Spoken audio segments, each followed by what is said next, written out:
Olá pessoal, meu nome é Nelson e esse é o De Frente com o Texto, nosso canal de estudo da Palavra de Deus. O texto dessa semana me fez pensar que nós vivemos uma cultura em que nós não admitimos perdas. Nós fomos formados, educados, treinados a buscar mais, querer e buscar mais, né? Então, se nós temos um carro, nós queremos um segundo carro. Se nós temos uma casa, nós queremos uma casa de praia.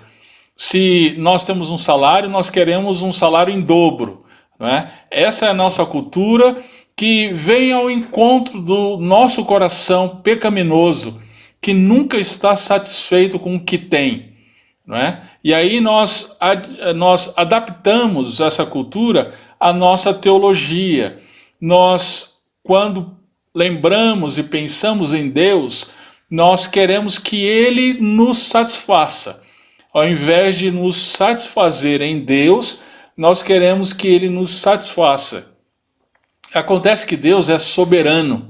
Ele faz o que quer e Ele não se adequa, Ele não se abaixa para se adaptar à nossa perspectiva em relação a Ele. Ele faz o que Ele quer.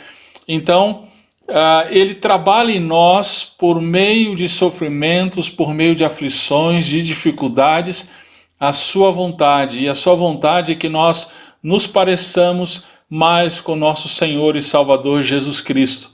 E aí então vem as perdas, vem as aflições, vem as dificuldades, mesmo aqueles sofrimentos em nome de Cristo, por causa de Cristo. E aí como nós lidamos com eles? Como nós temos reagido a essas aflições?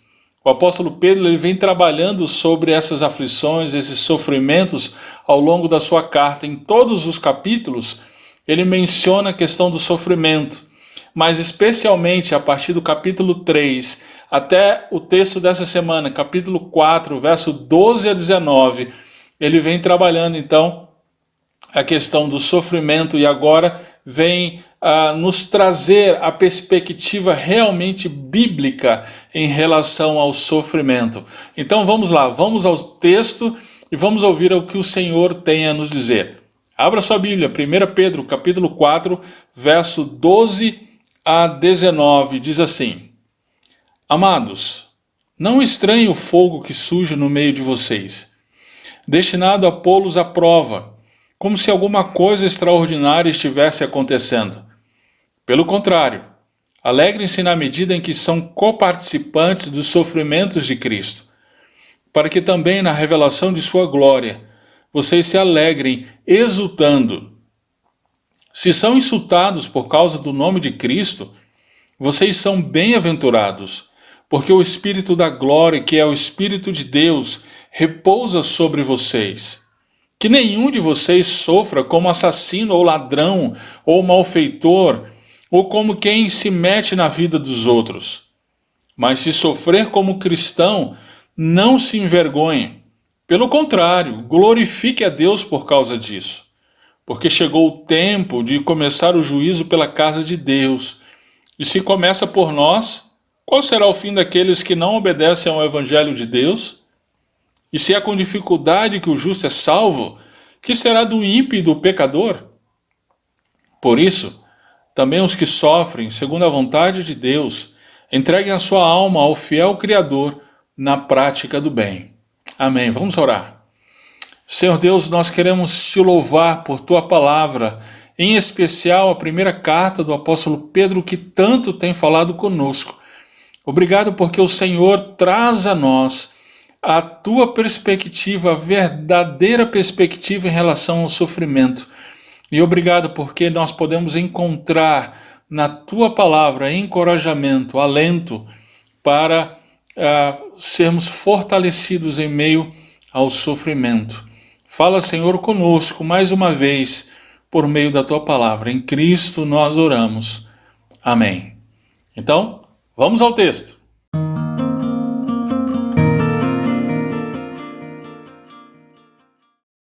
Muito bem, a mensagem central desse texto é a seguinte: tenha uma perspectiva bíblica em relação ao sofrimento. Vamos lembrar o contexto do texto? Devemos lembrar que Pedro ele vem trabalhando sobre a questão do sofrimento desde o início do capítulo 3. Na verdade, ele fala de sofrimento em todos os capítulos, capítulo 1, capítulo 2, mas essa seção que começa no 3 é mais específica. Então, o 3, 8 a 12, ele fala da reação da igreja em relação à perseguição, como deve ser essa reação. O 3, 13 a 17, os que sofrem perseguição por conta do Evangelho são abençoados. O 18 a 22, Cristo venceu os poderes espirituais do mal. Então, esse é um encorajamento para a gente diante do sofrimento. Capítulo 4, verso 1 a 6. A reação do crente diante do sofrimento deve ser como a de Cristo. Cristo, ele é o nosso paradigma.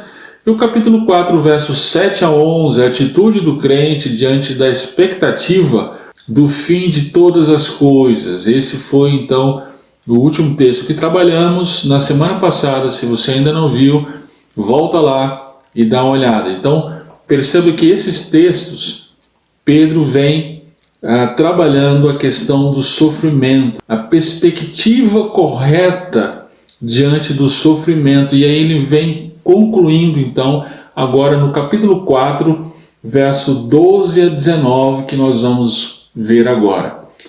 Perceba que o texto começa, então, Pedro chamando os seus leitores de amados.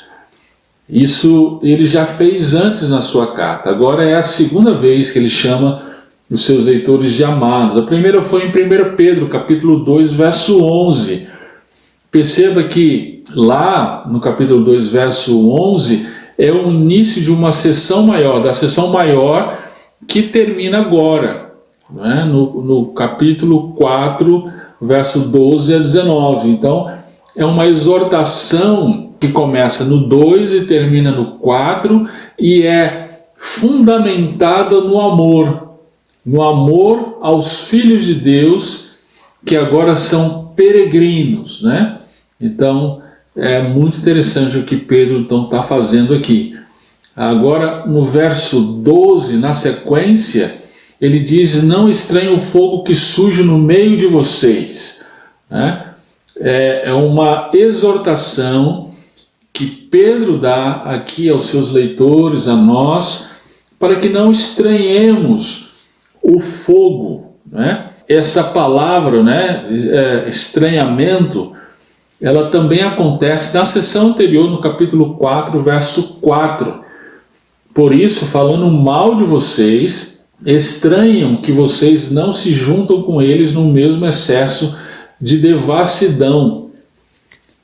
Os não crentes, eles estranham que não fazemos parte de suas práticas libertinas, conforme nós vimos no texto passado. É interessante que Pedro usa aqui essa mesma palavra para dizer, olha, eles estranham que não fazemos parte de suas práticas libertinas, mas nós não podemos estranhar que as provações nos vêm por sermos de Cristo. E aí então ele usa aqui a palavra o fogo e prova. É interessante porque essas palavras, elas dizem respeito a 1 Pedro, capítulo 1, 6 e 7, né?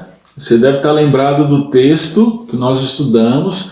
Pedro, nesse texto, ele diz: nisso vocês exultam, embora no presente, por breve tempo, se necessário, sejam contristados por várias provações, para que, uma vez confirmado o valor da fé que vocês têm, muito mais preciosa do que o ouro perecível, mesmo apurado pelo fogo, resulte em louvor, glória e honra na revelação de Jesus Cristo. Então, Pedro, ele volta a tratar deste assunto, lembrando aos seus leitores que, assim como o fogo apura o ouro, as provações, elas apuram a fé do crente, né?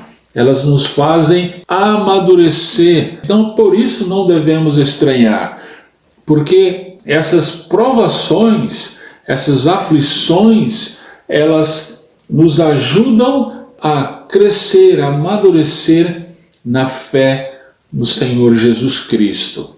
Então, diante disso, Pedro, ele diz não estranhe como se algo extraordinário estivesse acontecendo, porque isso é ordinário, é comum, é de se esperar que o crente, o verdadeiro crente, ele então enfrente aflições, enfrente provações, porque isso faz parte do seu processo de amadurecimento na fé. E aí Pedro então, ele vai passar a explicar para a gente qual é essa perspectiva correta, bíblica, em relação ao sofrimento, né? Vamos lá, em primeiro lugar, olha só, aqueles que sofrem por causa de Cristo devem alegrar-se agora para ter uma alegria ainda maior na manifestação da glória de Cristo. É isso que ele vai dizer então a partir aí do verso 13. Ele diz, pelo contrário, alegrem-se na medida em que são coparticipantes do sofrimento de Cristo. Ou seja, nós fazemos parte dos sofrimentos de Cristo, não para a expiação dos pecados. Cristo, lembre-se, ele sofreu para a expiação dos nossos pecados, não nesse sentido que nós somos coparticipantes dos sofrimentos dele, mas nós somos parte, mas nós somos seu corpo, o corpo de Cristo. Sendo assim, nós fazemos parte então do sofrimento. Ora, fazendo parte do seu sofrimento, nós devemos nos alegrar. Por quê? Porque na revelação da sua glória, nós nos alegraremos ainda mais, exultando. Essa é a segunda vez que Pedro menciona a exultação na sua carta. A primeira vez é 1 Pedro capítulo 1, verso 3, que Pedro exulta pela obra do Senhor Jesus Cristo. E aqui ele diz que nós exultaremos no dia do Senhor Jesus Cristo, na revelação do Senhor Jesus Cristo. Ora, se nós nos alegramos agora, porque nós somos parte do sofrimento de Cristo, nós nos alegraremos muito mais na revelação da sua glória. E aí Pedro então, ele continua no verso 14, dizendo que se nós somos insultados por causa do nome de Cristo, nós somos bem-aventurados. Então, a segunda coisa que nós devemos prestar atenção, a fim de ter uma perspectiva bíblica, precisamos entender que aqueles que sofrem por causa de Cristo são bem-aventurados. Essa é a segunda vez também que Pedro menciona a bem-aventurança em relação aos sofrimentos por causa de Cristo. Lá em 1 Pedro capítulo 3, verso 13 e 14, ele diz, ora, quem há de maltratá-los, se vocês forem zelosos na prática do bem, mas mesmo que venham a sofrer por causa da justiça, vocês são bem-aventurados. Não tenham medo das ameaças, nem fiquem angustiados. Lembrando então do texto de 1 Pedro 3, 13 e 14, Pedro está fazendo aqui uma alusão às bem-aventuranças de Jesus em Mateus capítulo 5. E lá Jesus, ele diz que nós somos bem-aventurados aqueles que são perseguidos por conta da justiça. Justiça ali é o Evangelho, né? Conforme nós já vimos. Na sequência, Pedro vai dizer por quê? Porque nós somos bem-aventurados? Porque o Espírito da glória, que é o Espírito de Deus, repousa sobre nós. A aflição por causa de Cristo é uma expressão da morada do Espírito Santo em nós. Como diz Paulo aos Efésios, é um indício do selo do Espírito Santo sobre nós. Então sim, nós somos bem-aventurados. E aí Pedro, ele continua dando um alerta aqui, que esse sofrimento, ele não pode ser um sofrimento por causa de más atitudes, por conta dos nossos pecados. Então, não sofra como assassino, ladrão, malfeitor, como quem se mete na vida dos outros, não é? Então, esse não deve ser o sofrimento do cristão. Mas, veja aí o verso 16, a conjunção adversativa, ele continua dizendo: se sofrer como cristão, não se envergonhe, pelo contrário, glorifique a Deus por causa disso. Então, Pedro aqui já disse que aqueles que sofrem por causa de Cristo devem alegrar-se agora para ter uma alegria ainda maior na manifestação da glória de Cristo. Ele disse em segundo lugar que aqueles que sofrem por causa de Cristo são bem-aventurados, e aqui em terceiro lugar, aqueles que sofrem por causa de Cristo devem glorificar a Deus. Então essa é uma perspectiva correta, uma perspectiva bíblica em relação ao sofrimento por causa de Cristo. Sofrer por causa dos nossos pecados é motivo de vergonha, mas sofrer por causa de Cristo, não. Sofrer por causa de Cristo é motivo de glorificarmos, exaltarmos ao Senhor, né? Na sequência, Pedro então, ele diz o motivo, porque chegou o tempo de começar o juízo pela casa de Deus. É interessante aqui então Pedro colocar essa expressão juízo, não é? O juízo ele não é experimentado pelo verdadeiro crente, porque Cristo já carregou sobre si o castigo que nos cabia, não é? Entretanto, Deus julga a começar pela sua casa. Lembre-se de Mateus capítulo 25, verso 31 a 46, em que Jesus diz que as ovelhas e os bodes serão revelados no sofrimento.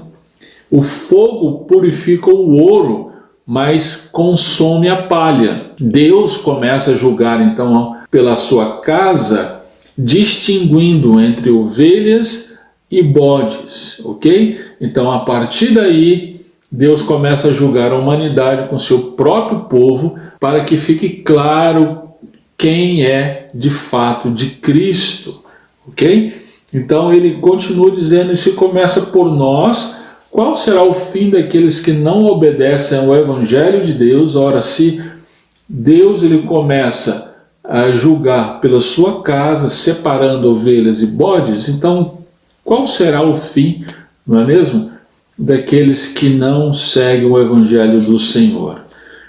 E aí na sequência, Pedro ele utiliza da citação de Provérbios capítulo 11, verso 31. Se é com dificuldade que o justo é salvo, que será do ímpio e do pecador? Essa expressão "é com dificuldade que o justo é salvo" pode dar a entender que a salvação ela é obtida pelo nosso esforço, mas nós sabemos que a salvação é pela graça. Pedro já mencionou isso desde o capítulo 1, no início da sua carta. A Bíblia ela não pode se contradizer, não é? Então o que Pedro está dizendo aqui? Ele está se referindo ao processo da salvação, né? Lembre-se de Jesus em Mateus 7,14, porque estreita é a porta e apertado o caminho que conduz para a vida, e são poucos os que acertam com ela. Paulo, nesse mesmo caminho, encoraja os cristãos da Ásia com as seguintes palavras: através de muitas tribulações nos importa entrar no reino de Deus, em Atos 14, 22. Ou seja, a salvação do ser humano é um processo de desenvolvimento e crescimento espiritual no conhecimento de Jesus Cristo como Salvador. Nesse processo, sim, há muita dificuldade, muitas aflições, muitas provações. Sobre isso você precisa ler o livro O Peregrino, de John Bunyan. Ele mostra mesmo esse processo, essa caminhada como peregrinos, de uma vez salvos, nós desenvolvemos essa salvação até chegarmos à plenitude dessa salvação no dia do nosso Senhor Jesus Cristo. E nessa caminhada, nessa peregrinação, sim, nós experimentamos muitos desafios, muitas dificuldades. É isso que Pedro está dizendo.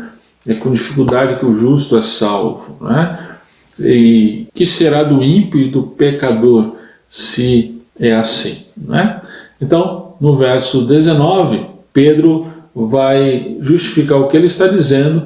Ele começa com "por isso", né? Então, é o quarto item da correta perspectiva bíblica que nós devemos ter em relação ao sofrimento. Por isso, também os que sofrem segundo a vontade de Deus, isso aqui é muito interessante, existem ocasiões em que Deus, ele destina o sofrimento para nós. É da vontade de Deus que nós venhamos a sofrer. Lembre-se, lá no início do texto, no verso 12, Pedro diz que a prova ela é destinada para nós, assim como o fogo é destinado pelo ouro, ele fazendo relação lá com 1 Pedro capítulo 1, né? Então, uma vez que é da vontade de Deus que nós venhamos a sofrer por causa de Cristo, como nós devemos agir? Olha lá, entreguem a sua alma ao fiel Criador na prática do bem. Aqueles que sofrem por causa de Cristo, de acordo com a vontade de Deus, devem confiar no Criador por meio da prática do bem, ok? Então, o que Pedro está dizendo aqui é que nós devemos nos submeter ao fiel Criador, né? Confiar no Senhor, confiar no Deus Criador, né? Nas palavras de Jesus em Lucas 23:46, Pai, nas tuas mãos entrego o meu espírito, é a mesma palavra usada aqui, né? Pedro então exorta o crente que sofre a entregar a sua alma nas mãos do fiel Criador.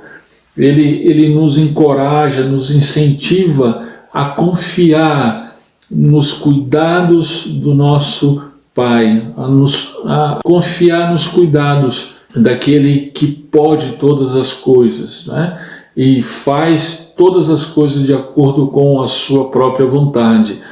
Então, diante disso, essa confiança deve se expressar na prática do bem. Pedro fala sobre isso várias e várias vezes no capítulo 2, verso 15, no verso 20, no 3, 6, 11, 17. Ele menciona essa exortação em meio ao sofrimento. Diante do sofrimento, nós somos tentados a agir como nós achamos que devemos agir. Em meio ao sofrimento, nós somos tentados a agir de acordo com o nosso próprio coração, de acordo com as nossas emoções.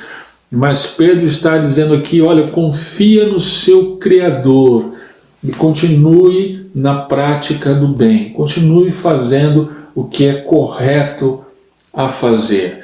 Então, tenha uma perspectiva bíblica em relação ao sofrimento por causa de Cristo. Perspectiva bíblica é essa: aqueles que sofrem por causa de Cristo devem alegrar-se agora para ter uma alegria ainda maior na manifestação da glória de Cristo. Aqueles que sofrem por causa de Cristo são bem-aventurados. Aqueles que sofrem por causa de Cristo devem glorificar a Deus. E por fim, aqueles que sofrem por causa de Cristo, de acordo com a vontade de Deus, devem confiar no Criador por meio da prática do bem. Muito bem, vamos pensar em algumas coisas decorrentes desse texto. Muito bem, diante do texto que nós acabamos de estudar, nós precisamos pensar algumas coisas. Em primeiro lugar, como nós temos sido pressionados a nos envergonhar de Cristo, a nos esconder diante das pressões, talvez na faculdade, talvez no trabalho, talvez diante de parentes não crentes. Como nós temos sido pressionados? Eu lembro que eu estudei em uma universidade não cristã que não tinha professores cristãos e entre os colegas eu era o único cristão, e ali eu fui pressionado a me esconder, a esconder a minha fé. Como nós temos procedido diante dessas pressões? Uma outra coisa é como nós temos encarado o sofrimento por causa de Cristo.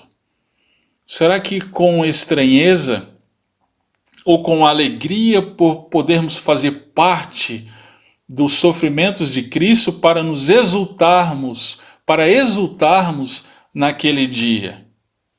Uma outra coisa é, nós temos sofrido por conta do nosso próprio pecado?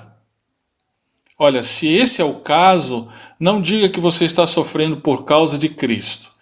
Nós cometemos pecados, sim, diante dos nossos erros, das nossas falhas, nós precisamos nos arrepender e mudar de vida. Se esse é o caso, essa atitude correta, ok? Então, Pedro ele vai dizer para a gente para não sofrermos por conta dos nossos pecados, por conta dos nossos erros. Agora, se nós sofremos por causa de Cristo, então nós precisamos confiar no Senhor.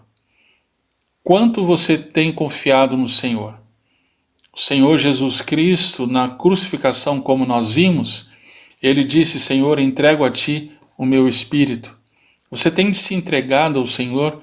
Você tem confiado no Senhor em meio às aflições? Você tem praticado o bem? Nós somos tentados, como mencionamos, nós somos tentados a revidar em meio às perseguições, nós somos tentados a agir mal diante dos sofrimentos. Como nós temos agido? Como nós temos reagido diante das perseguições, das aflições, das pressões por conta de Cristo? Que a nossa atitude possa refletir a nossa profissão de fé, e assim o Senhor Jesus Cristo será exaltado no meio das aflições, dos sofrimentos. Que Deus nos abençoe, queridos. Até a próxima semana.